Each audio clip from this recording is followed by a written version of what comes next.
और अंग्रेजों के द्वारा भारत में पहला अधिनियम बनाया गया 1773 का रेगुलेटिंग एक्ट।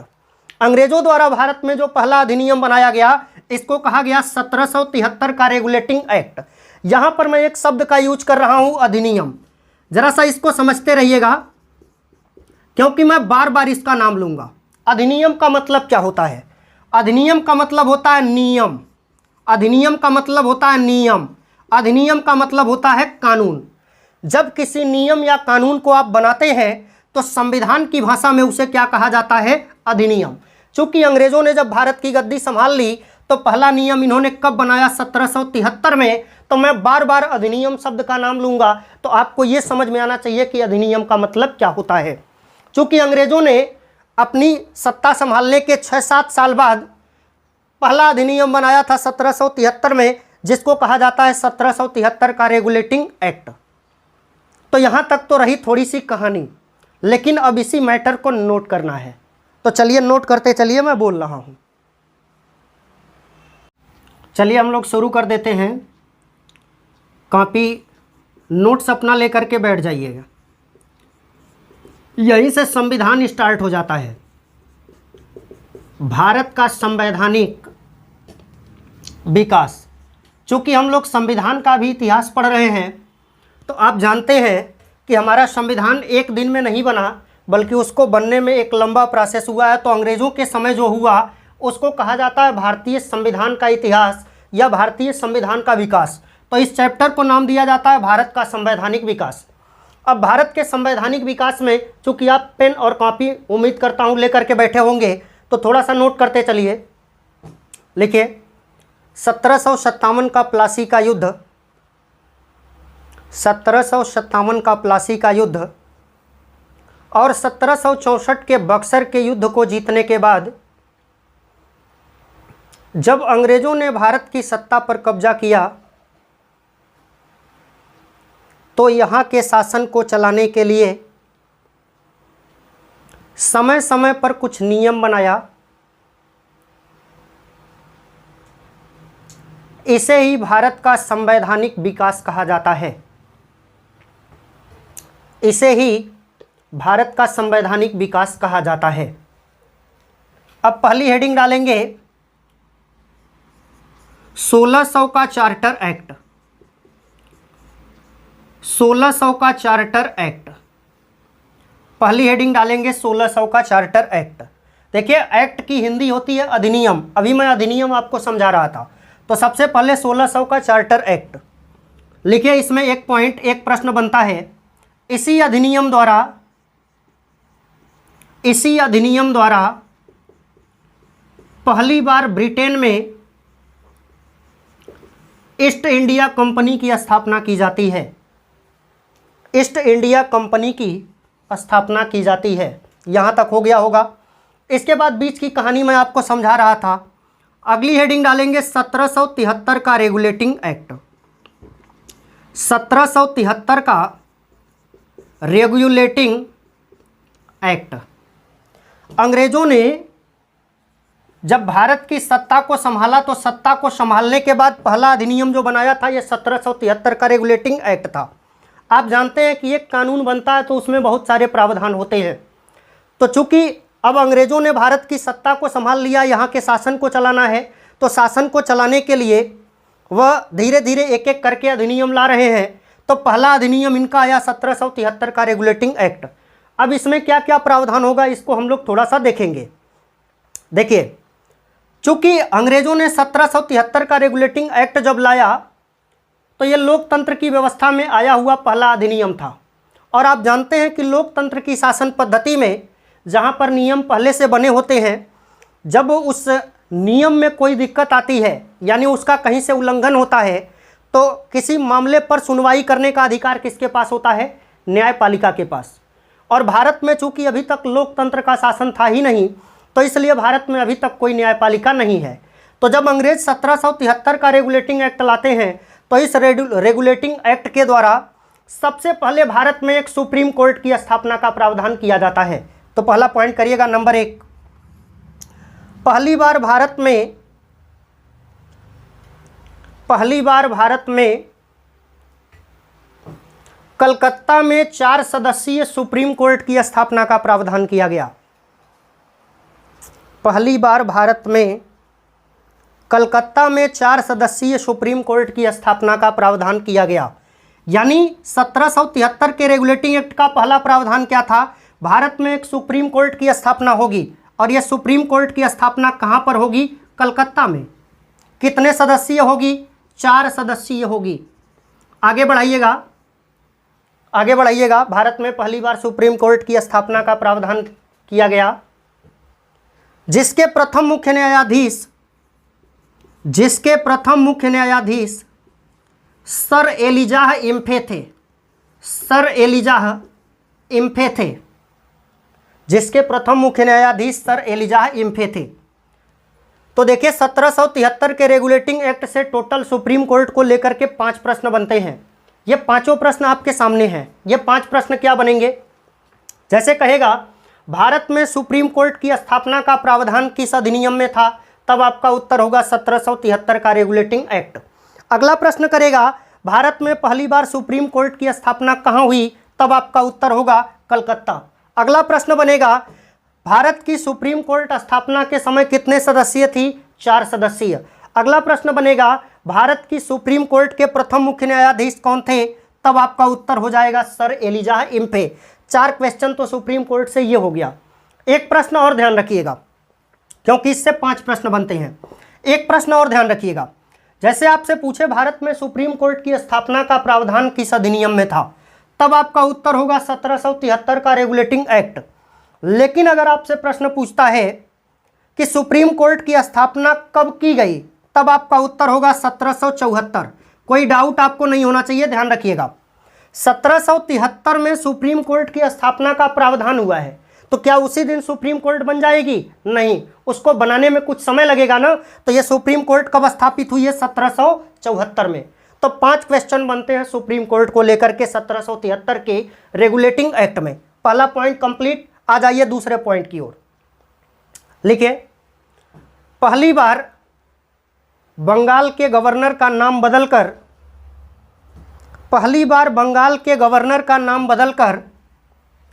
गवर्नर जनरल कर दिया गया। पहली बार बंगाल के गवर्नर का नाम बदलकर गवर्नर जनरल कर दिया गया। सबसे पहले हमारी समस्या यह है कि ये गवर्नर है कौन। पहली समस्या तो हमारी यही है कि ये गवर्नर है कौन। अब जरा ध्यान दीजिएगा, जब ब्रिटेन की ईस्ट इंडिया कंपनी भारत में काम करने आई तो 24 लोगों का समूह भारत काम करने आया था। भारत में काम करने के लिए 24 लोगों का समूह आया था, और इसी समूह का जो लीडर था, इसी को कहा जाता था गवर्नर। इसी समूह के लीडर को कहा जाता था गवर्नर। अभी तक गवर्नर के पास भारत में सिर्फ एक ही काम था, कंपनी का व्यापार। तो अभी तक जब इनके पास एक ही काम था, कंपनी का व्यापार, तो इनका नाम था गवर्नर। लेकिन आप जानते हैं कि अब गवर्नर के पास भारत में व्यापार के साथ साथ राजनीतिक काम भी है। तो जब गवर्नर का काम बढ़ा तो गवर्नर के पद नाम को भी बढ़ा दिया गया। अभी तक जिसको कहा जाता था गवर्नर, अब उसी गवर्नर का पद नाम बढ़ाया गया, तो गवर्नर कहलाएगा गवर्नर जनरल। अब यहां से कुछ प्रश्न बनेंगे। जैसे आपसे प्रश्न करेगा बंगाल का प्रथम गवर्नर कौन था, ठीक है? तो जरा ध्यान दीजिएगा, जब कंपनी बंगाल में कार्य करने के लिए कदम रखी होगी तो अंग्रेजों का कोई व्यक्ति तो ऐसा रहा होगा जिसने गवर्नर के रूप में पहली बार कदम रखा होगा। तो एक प्रश्न यहां से बनता है, बंगाल का प्रथम गवर्नर कौन था? नोट कर लीजिए, कुछ प्रश्न नीचे नोट करते चलिए। लिखिए बंगाल का प्रथम गवर्नर, चलिए मैं खुद नोट कर देता हूं। लिखिए बंगाल का प्रथम गवर्नर, बंगाल का प्रथम गवर्नर। थोड़ा सा ये कंफ्यूजिंग प्रश्न है, तो इससे 8-10 प्रश्न बनते हैं। सारे प्रश्न हम लोग एक ही जगह कर डालेंगे। बंगाल का प्रथम गवर्नर, नोट कर लीजिए।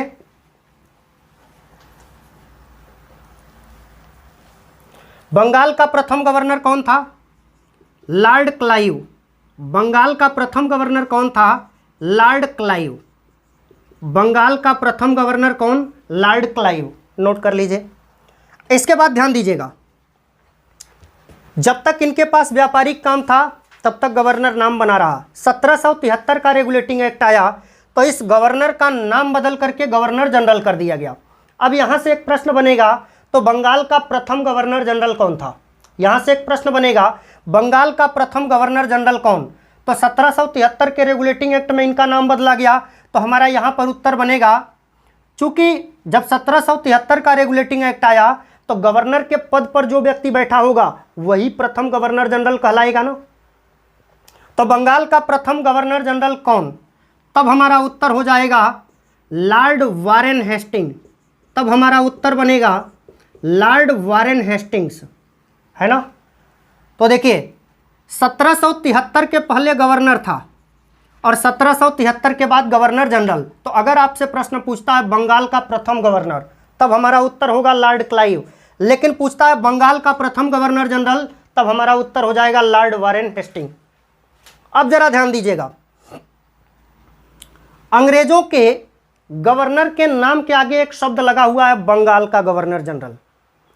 धीरे धीरे कुछ समय बीता, 50-60 साल का समय बीता, तो अंग्रेज चूंकि भारत में सत्ता में आए थे बंगाल से, लेकिन अब उनकी सत्ता का विस्तार धीरे धीरे हो रहा है।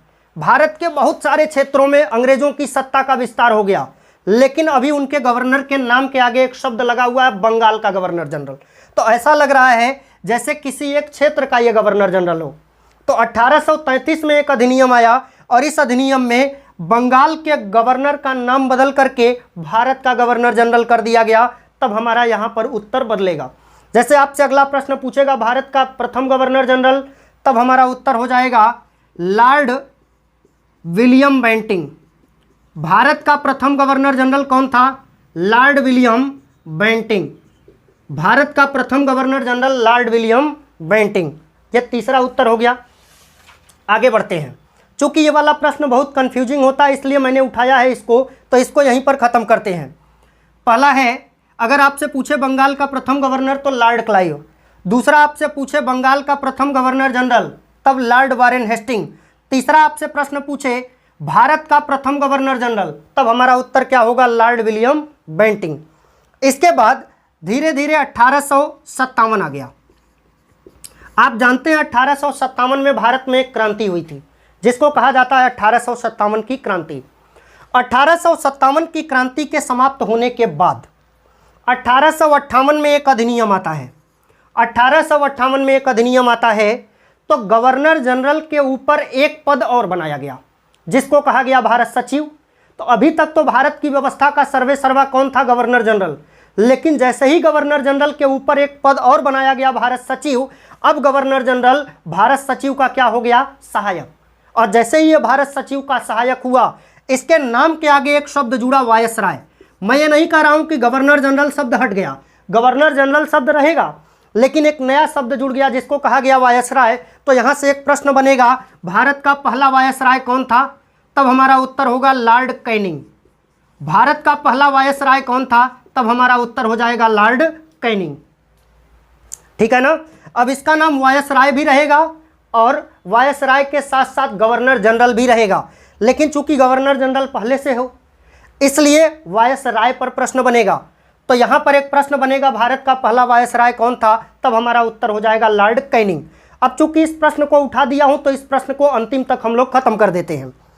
चलिए, आपको पता है 1947 में भारत आज़ाद हो गया। अभी डेट पर मत जाइएगा, 1947 में भारत आज़ाद हो गया। तो जब भारत आज़ाद हुआ तो अंग्रेजों का कोई व्यक्ति तो रहा होगा जिसने अंतिम रूप से भारत को छोड़ा होगा। तो यहां से एक प्रश्न बनेगा, भारत का अंतिम अंग्रेज गवर्नर जनरल या वायसराय?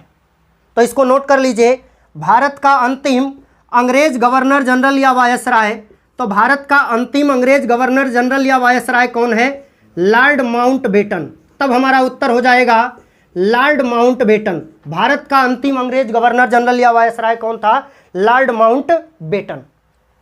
ठीक है, अब जरा ध्यान दीजिएगा, लॉर्ड माउंटबेटन ने 1946-47 में भारत में कदम रखा था और लॉर्ड माउंटबेटन 1948 में भारत को छोड़ करके जाते हैं। तो यहां से एक प्रश्न घुमा करके पूछेगा, कहेगा स्वतंत्र भारत का प्रथम गवर्नर जनरल या वायसराय? तब भी हमारा उत्तर क्या होगा? Lord Mountbatten. नोट कर लीजिए, स्वतंत्र भारत का प्रथम गवर्नर जनरल या वायसराय, तब हमारा उत्तर क्या होगा, लॉर्ड माउंटबेटन। तब हमारा उत्तर हो जाएगा लॉर्ड माउंटबेटन। यानी स्वतंत्र भारत का प्रथम गवर्नर जनरल या वायसराय कौन था, तब भी हमारा उत्तर होगा लॉर्ड माउंटबेटन। अब जरा ध्यान दीजिएगा, 1948 में लॉर्ड माउंटबेटन भारत को छोड़ करके चले गए। इसके बाद आप जानते हैं कि 1952 में आज़ादी के बाद भारत में पहली बार चुनाव हुआ। तो 48 में ये गए, चुनाव हुआ 52 में। इसका मतलब इस बीच के 4 वर्षों में भारत के पास कोई व्यवस्था नहीं थी, क्योंकि व्यवस्था चुनाव होने के बाद ही बनेगी। तो एक भारतीय को भी इस पद पर बैठने का मौका मिला, और जब एक भारतीय को पद पर बैठने का मौका मिला तो उसी को कहा जाएगा प्रथम भारतीय, और जब एक ही व्यक्ति है तो उसी को अंतिम भारतीय भी तो कहेंगे। तो यहाँ से 4 प्रश्न बनते हैं। जैसे कहेगा भारत का प्रथम भारतीय या अंतिम भारतीय, 2 क्वेश्चन ये हो गए। इसके बाद एक बार गवर्नर जनरल कहेगा, एक बार वायसराय कहेगा, तो 4 क्वेश्चन यहाँ से निकाल देगा। तो लिखिए, भारत का प्रथम भारतीय या अंतिम भारतीय, गवर्नर जनरल या वायसराय, तब हमारा उत्तर क्या होगा, सी राजगोपालाचारी। सी राजगोपालाचारी, या कह सकते हैं चक्रवर्ती राजगोपालाचारी। तो देखिए, इन प्रश्नों को मैं फिर से दोहरा देता हूं, क्योंकि ये बड़े कंफ्यूजिंग प्रश्न होते हैं, लेकिन किसी भी परीक्षा में 1 नंबर दे देंगे। ध्यान दीजिए, फिर से प्रश्न को दोहरा रहा हूं। अगर आपसे पूछे बंगाल का प्रथम गवर्नर, तब हमारा उत्तर क्या होगा, लॉर्ड क्लाइव। पूछे बंगाल का प्रथम गवर्नर जनरल, तब हमारा उत्तर होगा लॉर्ड वारेन हेस्टिंग। अगर आपसे पूछता है भारत का प्रथम गवर्नर जनरल, तब हमारा उत्तर होगा लॉर्ड विलियम बेंटिंग। अगर पूछता है भारत का प्रथम वायसराय, तब उत्तर होगा लॉर्ड कैनिंग। अगर आपसे पूछता है भारत का अंतिम अंग्रेज गवर्नर जनरल या वायसराय, तब आपका उत्तर होगा लॉर्ड माउंटबेटन। अगर आपसे पूछता है स्वतंत्र भारत का प्रथम गवर्नर जनरल या वायसराय, तब भी हमारा उत्तर होगा लॉर्ड माउंटबेटन। अगर आपसे प्रश्न पूछता है भारत का प्रथम भारतीय या अंतिम भारतीय गवर्नर जनरल या वायसराय, तब हमारा उत्तर क्या हो जाएगा, सी राजगोपालाचारी। मुझे लगता है ये चीज़ समझ में आ गई होगी। चूँकि ये इतना कन्फ्यूजिंग प्रश्न है, इतना कन्फ्यूजिंग प्रश्न है कि अगर एक साथ इनको न पढ़ा जाए तो डाउट हमेशा बना रहता है, कौन बंगाल का है, कौन भारत का है, क्योंकि थोड़ा सा शब्द बदला जाएगा, मिलता जुलता प्रश्न है, पूरा उत्तर बदल जाएगा। तो ये 7-8 प्रश्न आप ध्यान रखिएगा। तो इसी के साथ हमारा 2 पॉइंट कंप्लीट हो गया 1773 के रेगुलेटिंग एक्ट में। सर कितना टाइम है? ये केवल 16 मिनट चल गया। अरे राम रे राम। चलिए 1773 का रेगुलेटिंग एक्ट समाप्त हो गया। अगली हेडिंग करेंगे 1781 का सेटलमेंट एक्ट। 1781 का सेटलमेंट एक्ट, ठीक है, 1781 का सेटलमेंट एक्ट। पहली चीज़ ध्यान दीजिएगा कि 1773 के रेगुलेटिंग एक्ट के बाद लाया गया ये अधिनियम है। तो इस अधिनियम में बहुत कुछ नहीं हुआ है।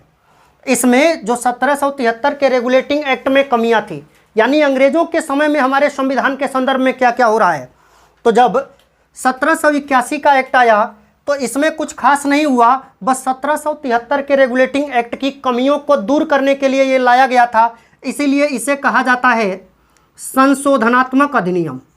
इसको नाम दिया जाता है संशोधनात्मक अधिनियम। यानी 1781 के सेटलमेंट एक्ट को कहा जाता है संशोधनात्मक अधिनियम। इस संशोधनात्मक अधिनियम में क्या क्या काम हुआ? नंबर 1 नोट करिए, पहली बार कलकत्ता की सरकार को बंगाल, बिहार और उड़ीसा के लिए कानून बनाने का अधिकार दिया गया। बंगाल, बिहार और उड़ीसा के लिए कानून बनाने का अधिकार दिया गया। बंगाल, बिहार और उड़ीसा के लिए कानून बनाने का अधिकार दिया गया। तो पहला सुधार ये हुआ 1781 के अधिनियम में। चूंकि ये संशोधनात्मक अधिनियम था तो पहला सुधार ये किया गया कि जो कलकत्ता की अंग्रेज़ों की सरकार थी वो बंगाल, बिहार और उड़ीसा के लिए कानून बना सकती थी। इसके बाद दूसरा सुधार क्या हुआ? जो बंगाल का गवर्नर जनरल था, इसको सुप्रीम कोर्ट की अधिकारिता से मुक्त कर दिया गया। सुप्रीम कोर्ट की अधिकारिता से मुक्त कर दिया गया। आप पूरा नोट करते चलिएगा, सुप्रीम कोर्ट की अधिकारिता से मुक्त कर दिया गया। इसका मतलब क्या है कि अभी तक गवर्नर जनरल और उनकी परिषद भारत में जो कानून बनाती थी, इसको सुप्रीम कोर्ट के पास रजिस्टर्ड करवाना आवश्यक था। लेकिन अब जो गवर्नर जनरल और उनकी परिषद कानून बनाएगी, इसको सुप्रीम कोर्ट के पास रजिस्टर्ड करवाना आवश्यक नहीं होगा। तो अगला अधिनियम 1773 के बाद जो आया था, इसको कहा गया 1781 का सेटलमेंट एक्ट। अगली हेडिंग करिएगा, अब यहाँ से हमारा बदल रहा है 1714, नहीं इसको नोट करिएगा, पिट्स का इंडिया एक्ट। पिट्स का इंडिया एक्ट, पिट्स का इंडिया एक्ट, ये कब आया? 1784 में। पिट्स का इंडिया एक्ट अगला अधिनियम आता है 1784 में। यानी ये कुल 10-12 अधिनियम हम लोगों को पढ़ने होते हैं, तो ये तीसरा अधिनियम चल रहा है। इसको मैं दूसरा लिख देता हूँ, और ये तीसरा अधिनियम है जिसको कहा जाता है पिट्स का इंडिया एक्ट 1784। इसमें क्या है नोट करिएगा, लिखिए, पहली बार भारत में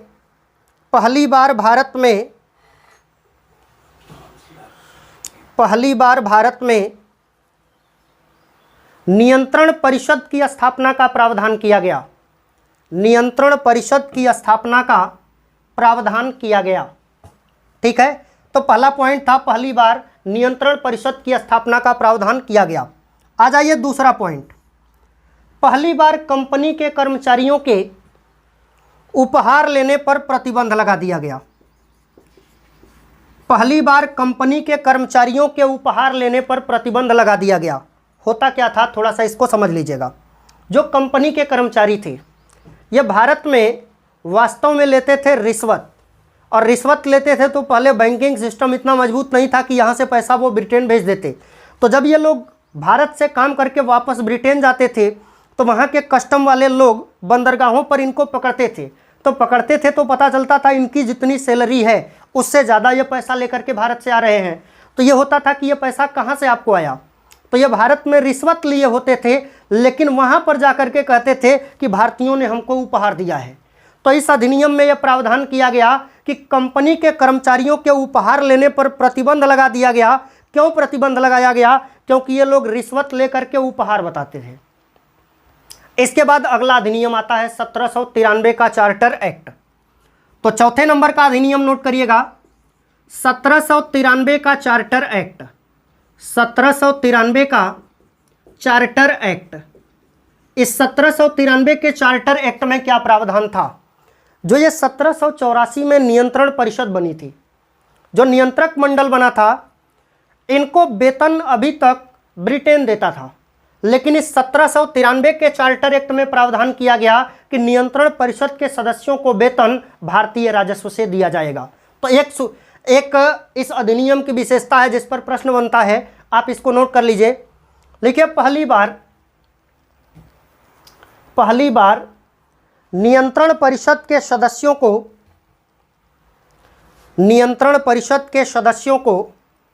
भारतीय राजस्व से वेतन देने की व्यवस्था की गई। पहली बार नियंत्रण परिषद के सदस्यों को भारतीय राजस्व से वेतन देने की व्यवस्था की गई। भारतीय राजस्व से वेतन देने की व्यवस्था की गई। चलिए अगली हेडिंग करिएगा, 1813 का चार्टर एक्ट। अगली हेडिंग होगी 1813 का चार्टर एक्ट। अगली हेडिंग होगी 1813 का चार्टर एक्ट। यह 1813 में अधिनियम आता है। तो इस अधिनियम में अंग्रेजों ने क्या क्या प्रावधान किया है, थोड़ा सा नोट करते हैं। नंबर 1, पहली बार भारतीयों की शिक्षा पर 1 लाख रुपए खर्च करने का प्रावधान किया गया। पहली बार भारतीयों की शिक्षा पर 1 लाख रुपए खर्च करने का प्रावधान किया गया। अब आप सोचेंगे इसका क्या मतलब है? ये तो अंग्रेज बड़े अच्छे व्यक्ति थे जो भारतीयों की शिक्षा पर 1 लाख रुपए खर्च करने का एक नियम बना दिए। तो इसके पीछे एक दूसरी सच्चाई है, थोड़ा सा उसको भी समझ लीजिए। वास्तव में अंग्रेजों को भारतीयों से कोई हमदर्दी नहीं थी। उनको ये जो शिक्षा देना था ये अपने वर्करों को शिक्षा देना था। इसका दूसरा बिंदु ये है, दूसरा पहलू ये है। अपने वर्करों का मतलब क्या है, अब जरा सा समझिएगा। ईस्ट इंडिया कंपनी बनने के बाद भारत आती है। ईस्ट इंडिया कंपनी बनने के बाद भारत आती है, तो जब भारत आती है तो इनके पास थोड़ा सा ही काम था। और ये थोड़ा काम क्या था, ये भारत में आने के बाद केवल व्यापारिक कार्य कर रहे थे, लेकिन इतने वर्षों में व्यापार के साथ साथ इनके राजनीतिक क्रियाकलाप भी बढ़े हैं, व्यापार भी काफ़ी बढ़ गया है।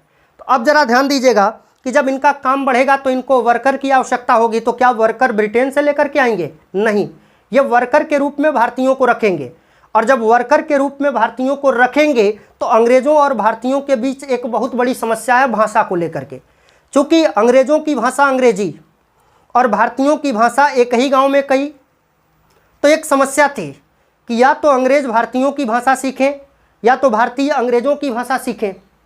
तो इसमें आसान माना गया कि भारतीयों को सिखा दिया जाए अंग्रेज़ों की भाषा।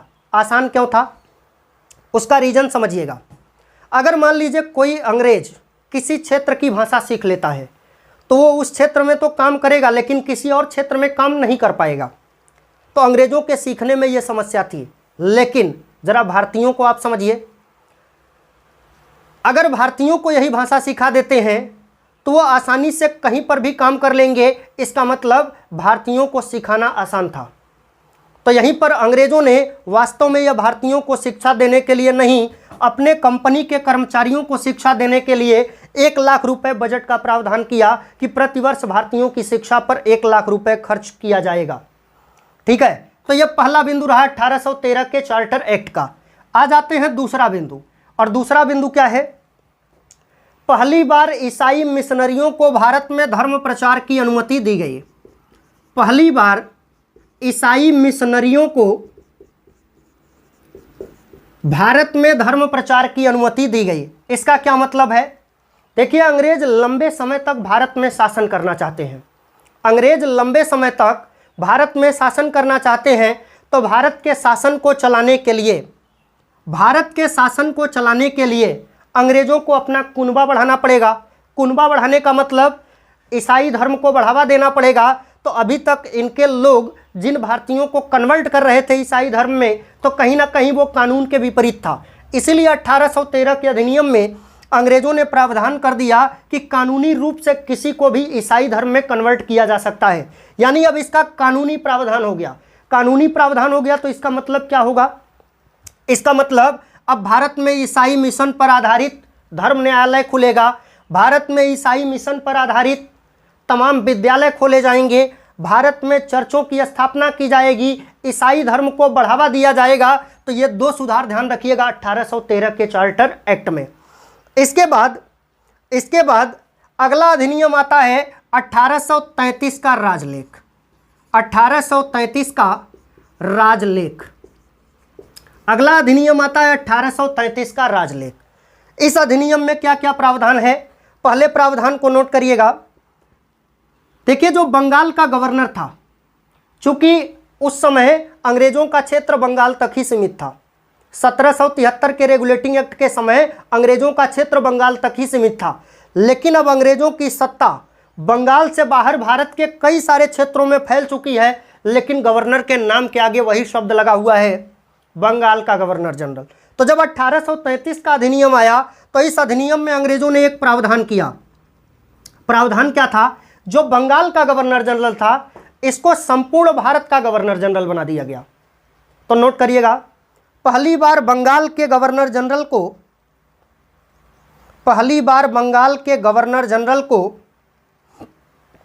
संपूर्ण भारत का गवर्नर जनरल बना दिया गया। अब यहां से एक प्रश्न बनेगा कि भारत का पहला गवर्नर जनरल कौन, तो इसका उत्तर मैं पीछे आपको बता चुका हूं। बंगाल का पहला गवर्नर जनरल वो आप जब नोट किए थे उसी साथ में नोट किए थे भारत का प्रथम गवर्नर जनरल। तो आपसे प्रश्न करेगा भारत का प्रथम गवर्नर जनरल कौन, तो इसका उत्तर मैं पीछे आपको नोट करा चुका हूं। तो एक पॉइंट कंप्लीट हो गया। आइए दूसरा पॉइंट लिखिए, पहली बार लॉर्ड मैकाले की अध्यक्षता में प्रथम विधि आयोग का गठन किया गया।